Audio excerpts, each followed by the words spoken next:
Follow me your conscience. I want to bury it inside here. Yes. Motivo Dicta a parlé. Sankara a parlé. Goïta est en train de parler. All the people that you see here are students. But the most important thing is that they don't know what to expect in the future. But the French kids who are going to school just like you, they know already when they finish the school, they have a job, they have a house, they have America! Abba! France! Abba! England! Abba! Arab! Abba! Everyone! Abba! Africa, we stand together! Abba!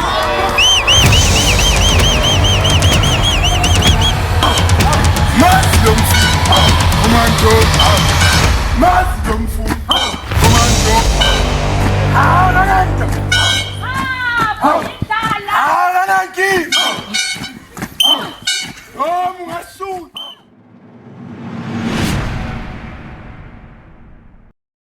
Peace and love, freedom and decolonization to all African people, those at home, those abroad, and those in the future.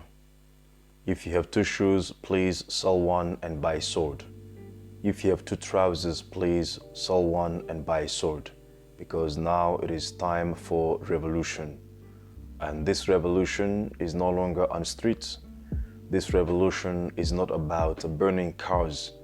This revolution is about building our own cars, selling them, and make our own money.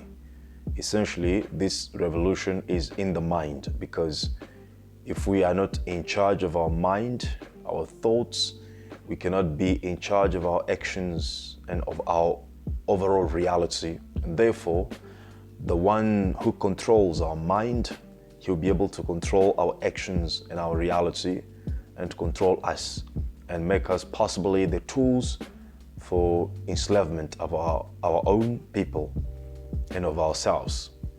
So once again, receive our revolutionary greetings on this first session that we have for the year 2025 from the African Continental Unity Party.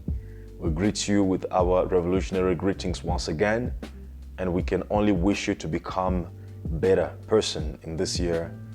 We can only wish you to become a better version of yourself in this year, a most committed person and a most engaged person to the agenda of the liberation and the emancipation of your people.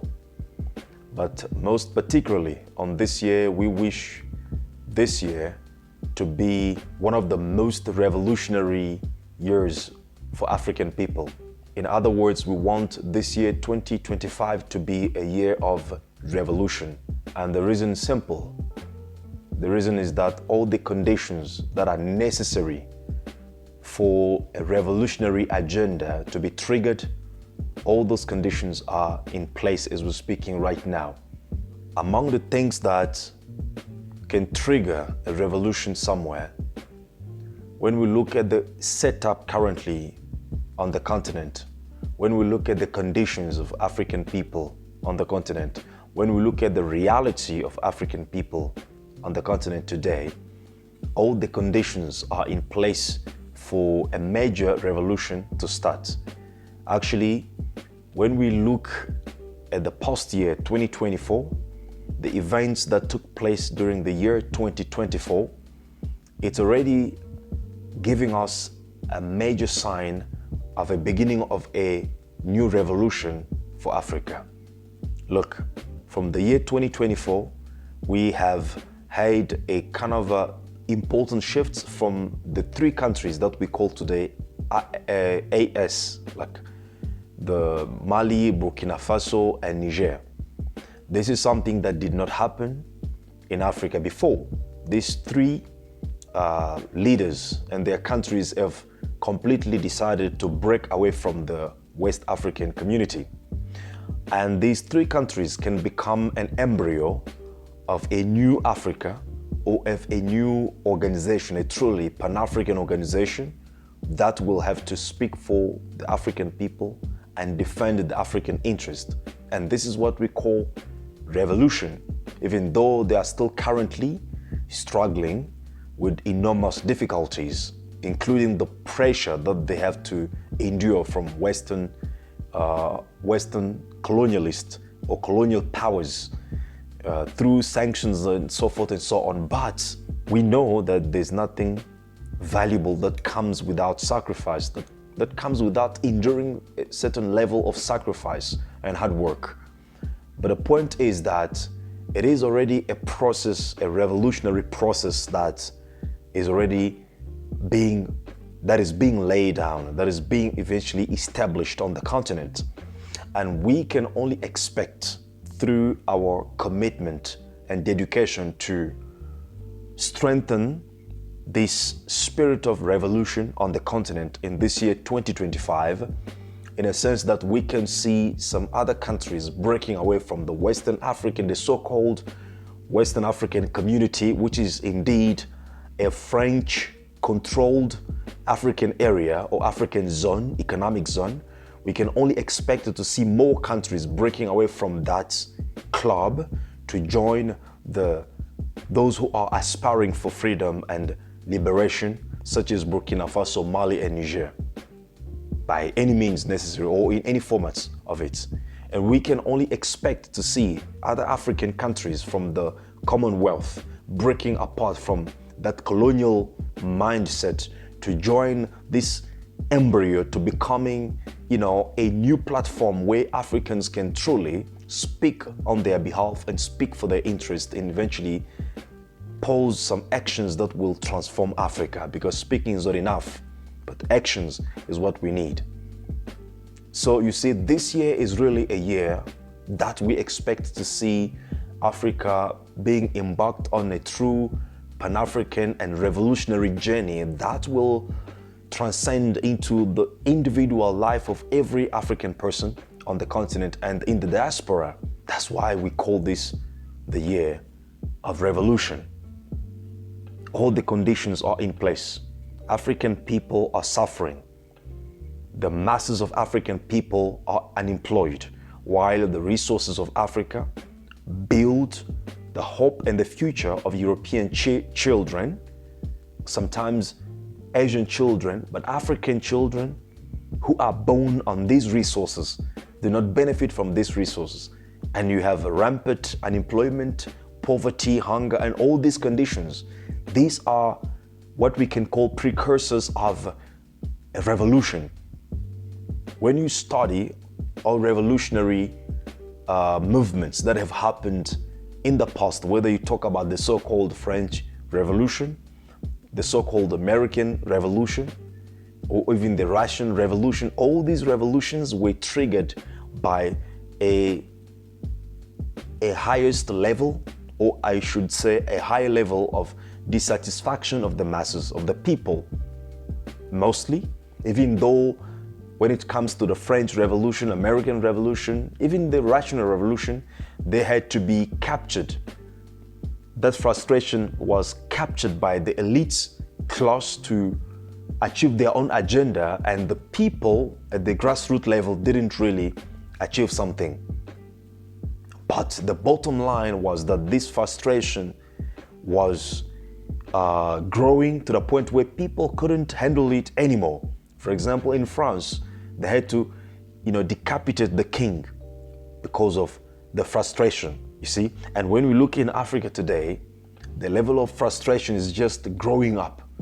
The countries that used to be kind of economically stable and developed, such as South Africa, Nigeria, and others, they are in trouble, economically speaking. Unemployment rate is going high. The cost of living is really going high. And at the same time, the people's salaries do not really grow at the same proportion as the cost of living. So these are the conditions that can lay the foundation for the revolution. So the message here is that we need to be ready. We need to be ready, and we need to be prepared, and most importantly, we need to do the best we can to make sure that this revolution does not get captured by the class or by the elite class to accomplish their agenda of maintaining the power and consolidating their power. But this revolution, when it happens indeed, it must be for the benefits of the people. And it must be indeed the revolution triggered by the people, not by the elites. The reason I'm saying this is because when we study in the history of Africa, we see that the past revolution that happened, which is the end of colonial era, to begin what is called today the post-colonial period or the independence in Africa, which can be called as well as revolution, because revolution means the change of the system, the overturning of a system to bring about a new system. So we had a system that allowed colonialists to directly rule Africa, rule our lands, rule our resources, rule our people. And that system created a kind of frustration which eventually brought on the surface people such as Kwame Nkrumah, Patrice Lumumba, Sekou Touré. We know all these people that eventually fought for the independence, even though it is a failed independence. And I'm going to explain to you why in a minute. It is a failed independence, but it is a form of revolution. It was really a revolution, though failed. As I said, I'm going to explain. So, as I said, we need to understand what made these revolutions across the continent a failed project, so that we can understand what can make this upcoming revolution or this current revolution a successful revolution. And most importantly, what can allow the year 2025 to become a success in terms of the African revolution or revolutionary agenda. Now, going back to why I said that the previous revolution, which is independence revolution, was a failed project. We need to understand that every revolutionary endeavor is based on some goals, or is done to achieve some goals. For example, when you look at the so-called French Revolution, the goal was to change the system in order to allow a bourgeois class to have access to the land. Because what we understand by the French, the pre-revolutionary period in France, is that the system, the society was hierarchically structured in a way that the land was owned by the king and by the nobles who were appointed by the king, in a such way that the masses of French people didn't have access to the land. So for them to survive, they had to work for the nobles, to cultivate for them, or they had to work for the serfs who were working on the behalf of the nobles. So this created frustration, and therefore revolution had to be done for the access to the land. That's basically the reason, the main goal of the French Revolution. When we look at the American Revolution, it was a group of British who left England, right, for different reasons, religious reasons, economic reasons, to go to America.